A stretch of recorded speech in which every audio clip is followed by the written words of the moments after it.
Well, I just finished videotaping a large number of sight reading performances. I call them performances, sight reading through music.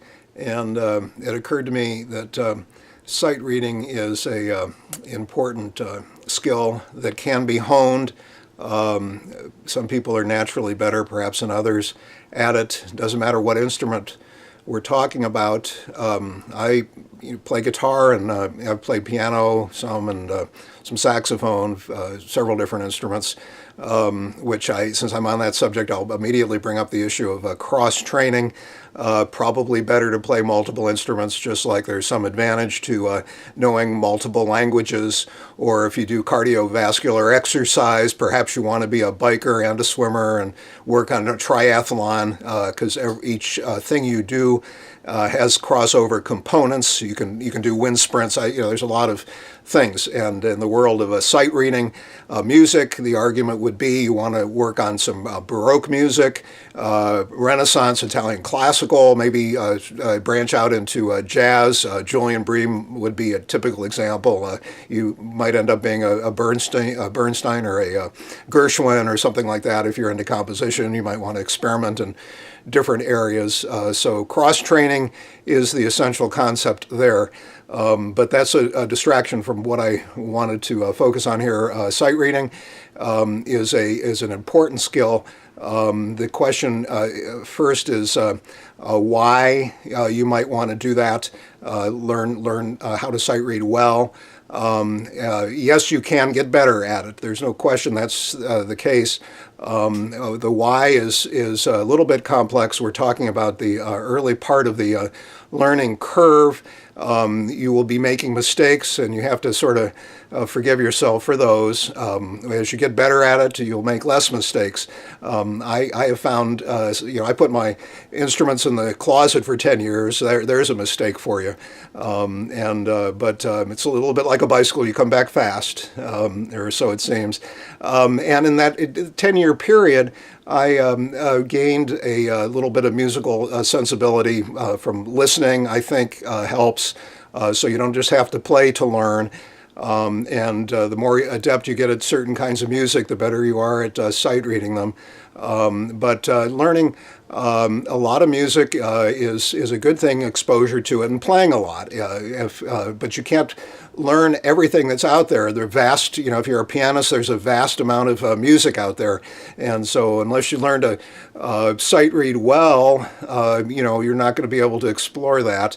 So the better you are at sight reading, the more you learn, the more opportunity you have to expose yourself in a playing context to different things. There are many other reasons that you want to learn sight reading. People get paid to be accompanists, and on different instruments. Piano would be most typical. And you go to a venue and they give you music and they expect you to play it right. First glance type sight reading. We can talk definitions. My own definition of sight reading would not be what you see on Wikipedia, which says sight reading means first glance sight reading. I instead would be more inclined to want to argue that sight reading includes the initial stages when you're getting to essentially error-free, and then you're more learned and you can concentrate more on expression and things like that, and increase your performance level. The reason I'm wearing this hat, by the way, is because I wanted to find a Groucho Marx type, where he's the instructor, and I don't think this improves things either. So I'm just, videos are supposed to be interesting, so I'm trying to be interesting here. I had also prepared some diagrams, but I can see with the camera that these are not going to work for you, so I'll have to describe them quickly. The first one is a Venn diagram for individual sight reading skill level. It has a circle with easier pieces given your level. How easy can you play them? And then there are harder ones that you can't do so well, and those intersect because there may be sections of the music that are hard and sections that are easy, so they actually intersect. The interesting third circle is the beauty one, the perceived aesthetics, or the objective aesthetics, if there is an accounting for taste, which most people would speculate that there isn't.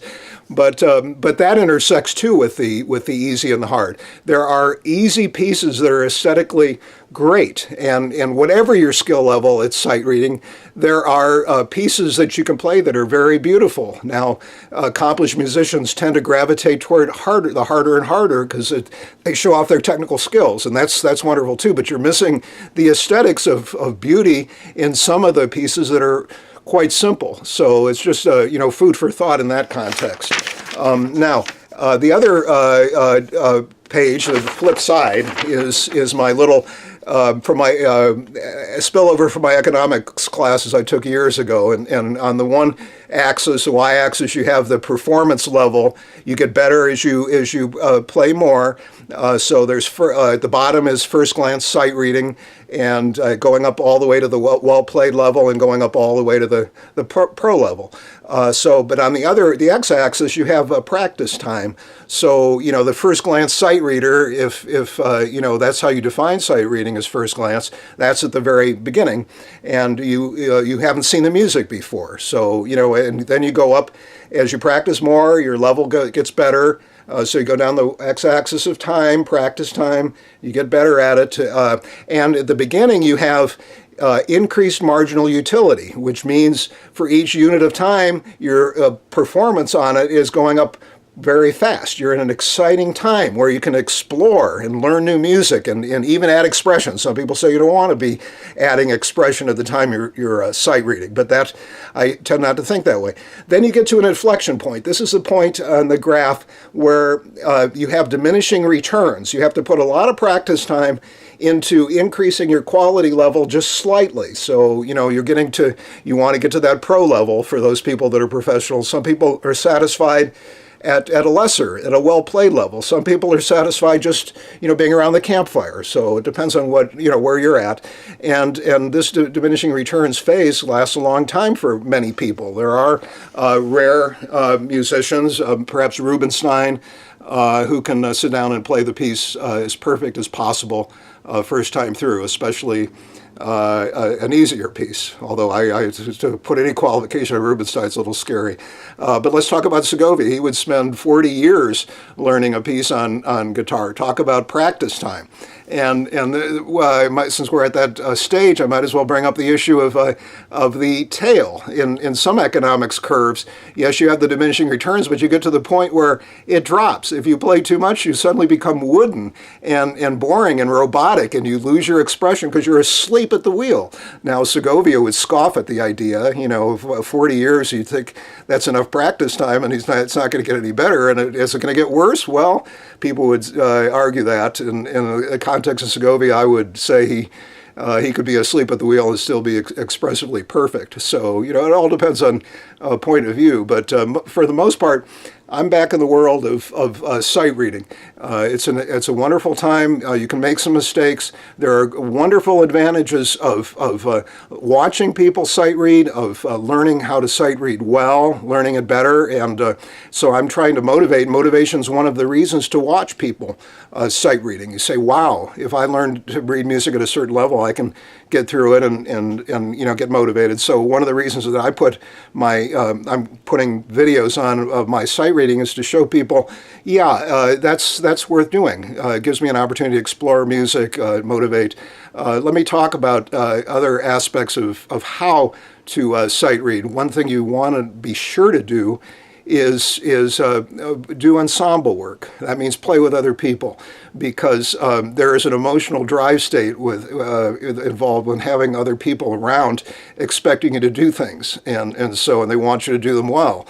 So you learn as you do it. I used to play with a flute player on guitar, and we went through classical, Italian 18th century stuff, and we'd sit read page after page, and she was the impressive, she had the PhD and the, university teaching level, and I'm just the, amateur who's honored to play with her. Talk about an emotional drive state to want to do well.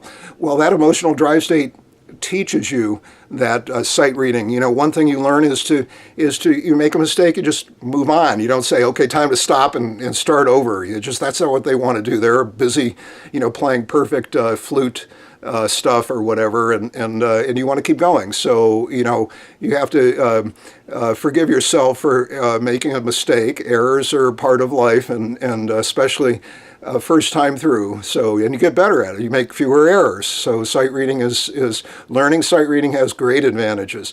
And I'm going to do more videos in the context of specific instruments, especially sight reading on guitar. And I just wanted, this is an introductory to advantages of sight reading because it's an important thing to learn. And, learning to read music itself is important. And so I'm not trying to pitch this toward any particular audience.